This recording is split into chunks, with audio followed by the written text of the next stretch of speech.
Hey, what's going on, everybody? It is Jonathan here, and I recently had the chance to watch the Odyssey in IMAX, and I wanted to go ahead and share my thoughts on the movie after sitting with it for a few days. I do want to let you know up front that I'm going to start off with no spoilers, but if I do transition into the spoilers, I will let y'all know. Let's go ahead and get right into it. Going into this movie, I was excited for a couple of reasons. First of all, with it being Christopher Nolan, he is one of my favorite directors, so there's always that appeal for me going to see his movies in the theater. And on top of that, too, just looking at the cast list itself, so you have all these well-known actors in it and performances that I've seen before in other movies too, like Matt Damon, for example, Tom Holland, Anne Hathaway, John Berthal, Lupita Nyong'o, and I could go on and on just about the cast. Robert Pattinson, too. And so, just looking at the cast list, I'm saying to myself, okay, how is this all going to come together? So that made me curious. And then on top of that too, it's also the runtime itself that I was looking at, and the movie is almost 3 hours long. So for me, I'm looking and seeing, okay, with almost a 3 hour runtime, how it's all gonna blend together. Will this movie keep me hooked, or for that entire runtime too? Because when I saw this movie, it was 10 p.m. at night. So I feel like in a way, you're gonna judge a movie by how good it is, whether or not you potentially doze off and fall asleep during it. So after watching it, here's where I landed on the movie. First, I want to talk about the performances in this movie, and I'm going to talk about Matt Damon right away and his role as Odysseus, the famous warrior trying to get back home to Ithaca after the Trojan War. And the job that he has in this movie, in that he has to be this believable warrior, leader of men, and also at the same time be shown as someone who's just trying to get back home to his family. And what I like about Damon and how he did it is that you could tell he has that screen presence, especially in those moments in the film where he's with his men, whether it's in battle or whether it's on the ship or whether it's just other quieter moments too. He has that presence with his men, and he has that screen presence also too to make it believable that he is someone you could take seriously. And then also too as well, even the more emotional moments where it's with Anne Hathaway's Penelope or just other characters in the movie, he doesn't overplay his emotions, and he makes sense in each scene with what he's doing, the performance that he's trying to grab and capture too. And his desire to go back home after the war, his desire to get his men back home after the war, it makes it believable in the sense of how he's going about it, how he's interacting with his men too as well. And Matt Damon did a good job of having that range there within those moments too. Of course, he had the physique for the movie too, as well. That also plays a big role in it. His workouts for it, and just shout out to him for doing that, making that more believable in that regard too, as well. And even with the leadership he displays in the movie and his character, you can understand why others follow Odysseus, and the way that Matt Damon is able to command attention on the screen as his character makes it all the more sense about why he's being Odysseus too, and of course with the age as well too, because he's at that right age where he comes off as a believable, hardened warrior, and with all this life experience going on with it too as well. And if Matt Damon, if he doesn't work in this movie doesn't work at all. But he definitely had a solid performance. And even next, talking about Tom Holland himself, Mr. Spider Man, oh, Mr. Spider Man himself, or Telemachus, as we should call him for this movie. And with him as Telemachus, I like the contrast that you have with Telemachus and other characters on the screen. The way Tom Holland goes about it, you could see with his expressions how the character Telemachus, he is inexperienced. He is one that could be prone to be taken advantage of, and I love the interactions with him and Anne Hathaway's Penelope. How you see the contrast of that mother-son relationship, where she's trying to look out for him, give guidance to him as well, and things that he needs to look out for too. And with Tom Holland's performance, he's able to hold his own despite sharing the screen with just other actors, other veterans. And he brings that sense of wonder, that sense of curiosity with his point of view from the character too, and his journey throughout the movie as well, because he's on his own search, his own journey too throughout the time of this movie. And I believe that with his performance, especially with how he goes about his role, because in this movie, Tom Holland, of course, with Odysseus, he's curious about Odysseus. He wants to know more about Odysseus, and he has his own way of going about it. That makes sense to his character, especially being the son of Odysseus, wanting to know more about his father. And with the age factor in that too, you could see his motivations clearly about okay, he wants to know more about his father. He's on this search. He's on his own journey, and how that's in parallel to Odysseus himself. And I believe Tom Holland was justified in this casting too. Tom Holland does a good job of playing those young men type characters who just are on the journey. Of course, we all know him as Spider Man. That's coming out soon, but this is another role where he shows himself as multifaceted in that regard too, and he does feel believable with how he goes about it. And he didn't stick out in a bad way. He blended in with the rest of the cast with the role that he was playing too. And of course, you have the moment in the trailer where he's with John Bernthal's character, and just seeing that scene in the movie, you see that contrast between them there, and it works with Tom Holland on the screen. And the thing about me is, in this movie for Tom Holland, he never felt like he was playing Tom Holland. I bought into the fact that he was Telemachus. I bought into his motivation of wanting to know more about his father. I bought into his motivation of wanting to make sure that Ithaca stays stable, especially because you've seen it in trailers. You know, we have all these suitors wanting to get with his mother because Odysseus is presumed dead, and so he's trying to juggle different things himself. He wants to prove himself also too, and even with that doubt that others may have for him, he stays steadfast in that. And the conviction that Tom Holland played with it too, how he convicted, how he showed those motivations, those definitely played out also too. And even just other casts that stuck out to me. Of course, I've mentioned Anne Hathaway as Penelope. She stood out to me the way that she went about doing things, how you see with the way that she commands that presence like in those big rooms when you have all those suitors, how you still see how she is the commanding presence in that regard too. In those scenes, do you see her in the moments with Odysseus and those quieter moments too, showing the more side about being the wife and wanting her husband back also too, in different moments of the movie when she's talking to Telemachus also too as well. So I like Anne Hathaway's performance in this movie is definitely stable in that regard. And it also works too with her because her motivations are also clear too as well. I mean, you see with Anne Hathaway's performance, you see the stronger moments, you see the more sensitive moments also too as well, and the fact that she's the one in charge when because Odysseus is not here. So even showing her leadership in that regard, you see those moments in that movie, and it makes it believable with Anne Hathaway's performance because of her reputation and the things that we've seen her before in the past too. So Anne Hathaway definitely brings it in this movie. And of course, we also have to talk about Robert Pattinson as Antinous.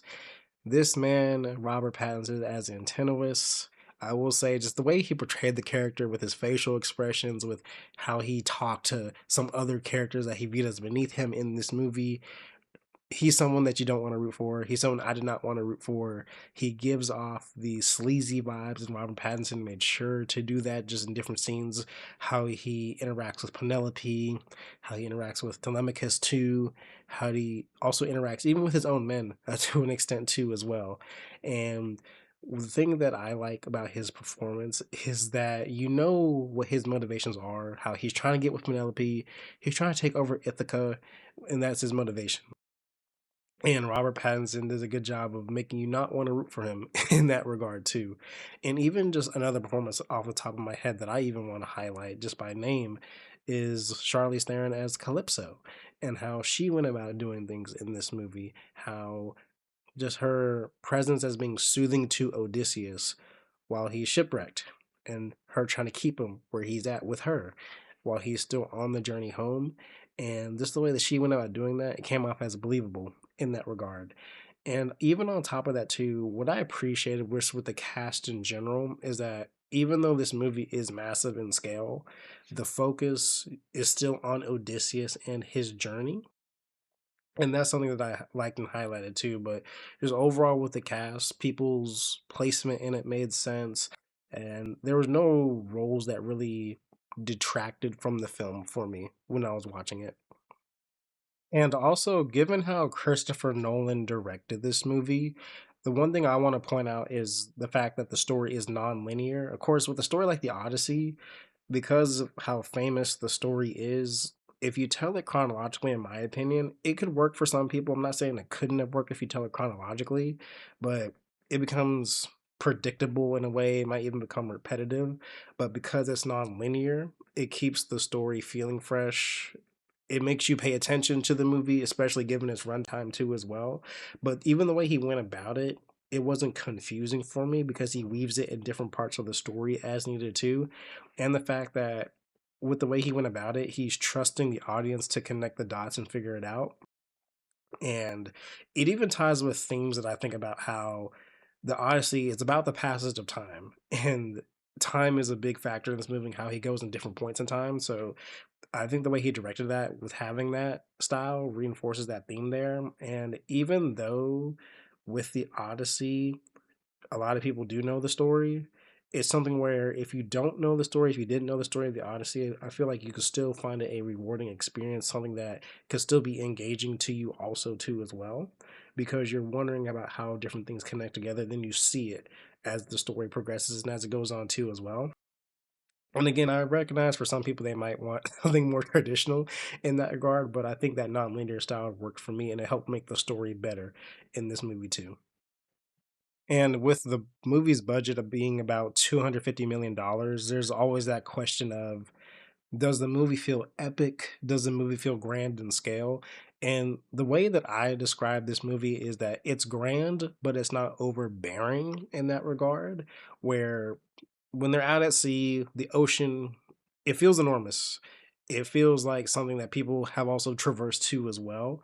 And the world does feel lived in. You see the history, you see the culture there too. And even with the way that the practical filmmaking, it gives things weight. For an example, that Cyclops, how they used actual big puppet for those scenes with the Cyclops in the movie, and those scenes were disturbing to an extent with the Cyclops, with of course with what the Cyclops does in the story, but disturbing in the sense that it gave off the weight of what was going on with Odysseus and his men versus that Cyclops there. And even with the battles too, they never overshadow the characters in that regard. Where the landscapes, they don't overshadow the characters too. Where the characters in each of the landscapes makes sense for the landscape itself too. And so that's also what I appreciate about the movie, because you see different things. Of course, you see Troy, you see Ithaca, you see different islands there, but with the different scale, it makes sense for what part of the story that you're into as well. And they never came off as distracting for me when I see these different locations. They always supported whatever character was in the scene, whatever their journey was in. It made sense for that particular moment in time. And also, even seeing the movie in IMAX itself, it's worth seeing in IMAX. And because the landscapes, the ocean shots, the action, the character moments all benefit from seeing it in the big IMAX format.